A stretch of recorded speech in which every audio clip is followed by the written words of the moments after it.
पिछली कक्षा में हम लोगों ने अंत में देखा था कि कैसे अंग्रेज जो हैं और ज़्यादा ब्रुटल होते चले गए और ज़्यादा कठोर होते चले गए, जब उनको लगा कि अब ये भारत और जो कांग्रेस है, भारतीय जो है और कांग्रेस जो है वो तो कंप्लीट इंडिपेंडेंस मांग रहे हैं। वो जब शुरू में नौकरी देने के लिए तैयार नहीं थे, तो अब तो कंप्लीट इंडिपेंडेंस से उनको और ज़्यादा परेशानी हो रही थी, तो वो और ज़्यादा कठोर होते चले गए और नमक तक पर भी उन्होंने प्रतिबंध लगा दिया। नमक उत्पादन तक पर भी उन्होंने प्रतिबंध लगा दिया और कर को यानी कि टैक्स को बढ़ा दिया ताकि भारतीयों को परेशानी हो। अब यहीं से हम लोग इस कक्षा को आगे बढ़ाते हैं और इस कक्षा के माध्यम से इस अध्याय को आगे बढ़ाते हैं।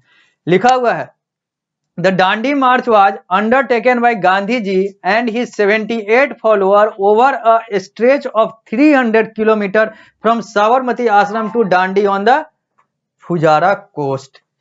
क्या लिखा हुआ है कि डांडी मार्च, यही जो नमक और ये सारा चीज जो बंद हुआ था उसी के कारण से प्रतिबंध लगा था, उसी के कारण से डांडी मार्च की शुरुआत मोहनदास करमचंद गांधी, महात्मा गांधी कह ले या फिर गांधी जी कह ले, गांधी जी ने इसकी शुरुआत की थी। मोहनदास करमचंद गांधी ने इसकी शुरुआत की थी अपने 78 अनुयायियों के साथ और इन्होंने 300 किलोमीटर की यात्रा, पैदल यात्रा की थी डांडी मार्च में। डांडी मार्च का मतलब होता है कि डांडी एक जगह का नाम है, उसके लिए इन्होंने मार्च का मतलब हो गया यहाँ पर यात्रा, पद यात्रा की। मार्च महीना नहीं, मार्च का मतलब यहाँ पर पद यात्रा से होगा। तो यहाँ पर इन्होंने डांडी के लिए पद यात्रा की और अपने आश्रम जो इन्होंने स्थापित किया था साबरमती नदी के किनारे, साबरमती आश्रम, तो साबरमती आश्रम से इन्होंने डांडी जो 300 किलोमीटर है वहां पर इन्होंने अपने 78 अनुयायियों के साथ इन्होंने एक यात्रा की शुरुआत की, पैदल यात्रा की शुरुआत की। अब हम लोग बात करेंगे सिविल डिसओबीडियंस मूवमेंट का, यानी कि सविनय अवज्ञा आंदोलन का। सविनय अवज्ञा आंदोलन क्या है? सविनय अवज्ञा आंदोलन को हम लोग नमक आंदोलन भी, नमक सत्याग्रह भी कहते हैं, क्योंकि सविनय अवज्ञा आंदोलन, जिसको अंग्रेजी में सिविल डिसओबीडियंस मूवमेंट कहते हैं, इसकी नींव इसी आधार पर रखी गई थी जो आधार था नमक प्रतिबंध करने का। यानी कि जो नमक प्रतिबंधित हुआ अंग्रेजों के द्वारा, नमक उत्पादन जो प्रतिबंधित कर दिया गया, अंग्रेजों के द्वारा बैन कर दिया गया, उसी के खिलाफ गांधी जी के द्वारा, मोहनदास करमचंद गांधी के नेतृत्व में एक आंदोलन की शुरुआत की गई, जिसको अंग्रेजी में सिविल डिसओबीडियंस मूवमेंट कहते हैं, हिंदी में सविनय अवज्ञा आंदोलन कहते हैं, या फिर इसको नमक सत्याग्रह भी कहा जाता है। Gandhi ji undertook the Dandi march to protest against the salt tax in 1930। वर्ष 1930 में गांधी जी ने जो डांडी मार्च किया था वो साल्ट टैक्स यानी कि नमक पर जो कर लगाया गया था या फिर नमक को जो के उत्पादन को जो प्रतिबंधित किया गया था उसके खिलाफ किया था वर्ष 1930 में। ही वॉकड फ्रॉम हिज आश्रम इन अहमदाबाद टू डांडी, ऊपर ही लिखा हुआ था जो मैंने पढ़ा वहां पर। ये इन्होंने इस आंदोलन में एक मार्च किया, यानी कि एक यात्रा, पद यात्रा की इन्होंने, जो अपने आश्रम यानी कि अहमदाबाद के साबरमती आश्रम से डांडी जो 300 किलोमीटर था वहां तक इन्होंने अपने लोगों के साथ पद यात्रा की, जिसमें 78 लोग थे इनके और इनके अलावा 78 लोग, यानी कि टोटल 79 लोग। On reaching the seashore along with thousands of other Indian, he made salt from the sea water.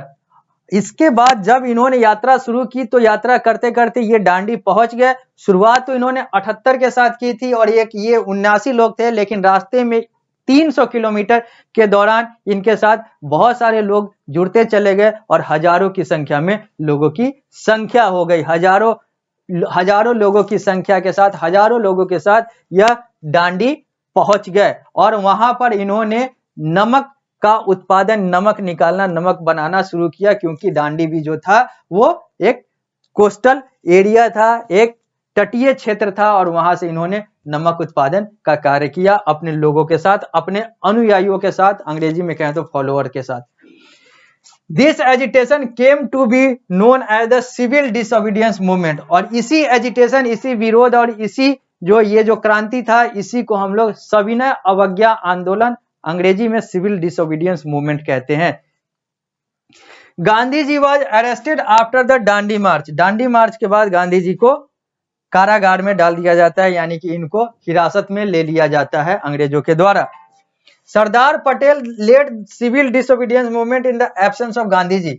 Gandhi ji अब चले गए कारागार में, तो अब उनके बदले जो नेतृत्वकर्ता इस सविनय अवज्ञा आंदोलन का था वो थे सरदार पटेल, जो बाद में यानी कि भारतीय स्वतंत्रता के बाद भारत के पहले गृह मंत्री बने थे। उन्होंने गांधी जी के जाने के बाद यानी कि उनके जेल जाने के बाद, कारागार में जाने के बाद सविनय अवज्ञा आंदोलन को अपना नेतृत्व दिया। अब हम लोग आगे बढ़ते हैं। लिखा हुआ है गांधी जी was arrested after the Dandi March. Sardar Patel led the civil disobedience movement in the absence of Gandhi ji. The other leader of the movement were Dr. Rajendra Prasad, Jawaharlal Nehru, Maulana Abdul Ghaffar Khan and Sarojini Naidu. और भी जो नेता जो इस movement के हिस्सेदार थे या फिर उन्होंने अपनी सहभागिता निभाई सिविल डिसोबीडियंस मूवमेंट की गांधी जी के एब्सेंस में, वो थे डॉक्टर राजेंद्र प्रसाद, भारत के पहले राष्ट्रपति बने बाद में। वो थे जवाहरलाल नेहरू, जो भारत के पहले प्रधानमंत्री बने बाद में भारत के स्वतंत्रता के साथ। मौलाना अब्दुल गफार खान, जिन्हें फ्रंटियर गांधी भी कहते हैं, और सरोजनी नायडू, ये सब जो हैं इन्होंने भी इनको इस आंदोलन को अपना सहभागिता इन्होंने भी दिया, अपना बल दिया। अब हम लोग बात करेंगे सरदार वल्लभ भाई पटेल का कि ये सरदार वल्लभ भाई पटेल आखिर कौन थे। सरदार वल्लभ भाई पटेल का भारतीय स्वतंत्रता से क्या रिश्ता है, क्या अर्थ है, अब इसकी बात करते हैं। लिखा हुआ है यहां पर, Sardar Vallabhbhai Patel joined the freedom struggle movement and helped to organise the civil disobedience movement from 1928 until independence in 1947। Sardar Vallabhbhai Patel का वास्तविक रूप से पदार्पण यानी कि इंट्रोडक्शन भारतीय स्वतंत्रता संग्राम में वर्ष 1928 में होता है, जब ये गांधी जी के कारागार जाने के बाद सिविल डिसोबीडियंस मूवमेंट को नेतृत्व देते हैं। यानी कि यहीं से सरदार वल्लभ भाई पटेल का भारतीय स्वतंत्रता संग्राम में प्रत्यक्ष रूप से पदार्पण होता है। और ये स्वतंत्रता जब तक मिली तब तक ये यानी कि पूरे स्वतंत्रता संग्राम के दौरान इन्होंने अपना योगदान दिया। वर्ष 1928 में जुड़े और 1928 से लेकर 1947 यानी कि स्वतंत्रता तक इन्होंने अपना सहभागिता दिया भारतीय स्वतंत्रता संग्राम में। Post independence he led the farmer of Gujarat in their satyagraha against the increases in land tax. Independence के बाद यानी कि भारतीय स्वतंत्रता मिलने के बाद इन्होंने गुजरात के किसान, चूंकि ये गुजरात से थे, सरदार वल्लभ भाई पटेल गुजरात से थे, तो इन्होंने गुजरात के किसान को उनके सत्याग्रह यानी कि उनके जो सत्याग्रह आंदोलन जो वो चल रहा था उसमें इन्होंने अपना समर्थन दिया। जो लैंड टैक्स यानी कि जो लैंड टैक्स जो बढ़ाया गया हुआ था उसके विरोध में गुजरात के किसान अपना सत्याग्रह आंदोलन कर रहे थे, उसको स्वतंत्रता के बाद इनका समर्थन मिला, यानी कि सरदार वल्लभ भाई पटेल ने उसका समर्थन किया।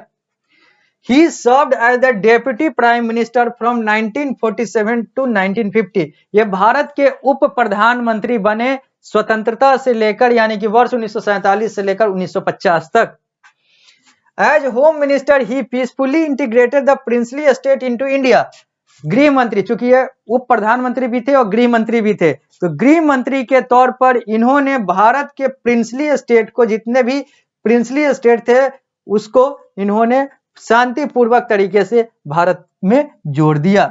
सरदार Patel was known as the iron man of India.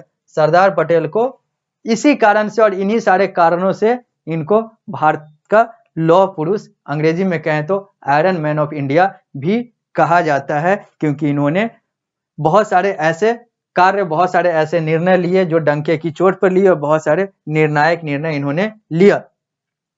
In 1939 the second world war broke out. 1939 में सरदार वल्लभ भाई पटेल से अब हम लोग आगे निकलते हैं। अब हम लोग बात कर रहे हैं वर्ष 1939 का।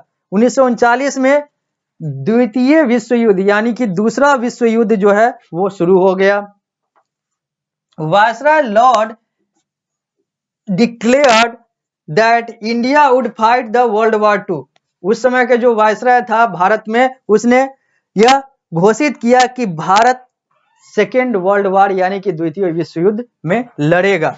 Subhash Chandra Bose another prominent national leader was against pitching India in the war. Subhash Chandra Bose जो एक और प्रोमिनेंट, जो एक और बड़े तौर पर जो भारत के राष्ट्रवादी नेता थे, उन्होंने इस निर्णय का बहिष्कार किया, इस निर्णय का विरोध किया। उन्होंने कहा कि भारत इसमें क्यों जाएगा, भारत इस लड़ाई में क्यों जाएगा, भारत द्वितीय विश्व युद्ध में क्यों जाएगा। तो सरदार वल्लभ भाई पटेल की बात करते हुए हम लोग सुभाष चंद्र बोस तक आ गए, और सुभाष चंद्र बोस वही व्यक्ति थे जिन्होंने सेकेंड वर्ल्ड वॉर में भारतीय सहभागिता के लिए उस निर्णय का विरोध किया था। अब हम लोग मिलेंगे अगली कक्षा में और बात करेंगे सुभाष चंद्र बोस और उन सारे निर्णयों का जो कि हमारे भारतीय इतिहास में भारतीय स्वतंत्रता से जुड़ा हुआ है।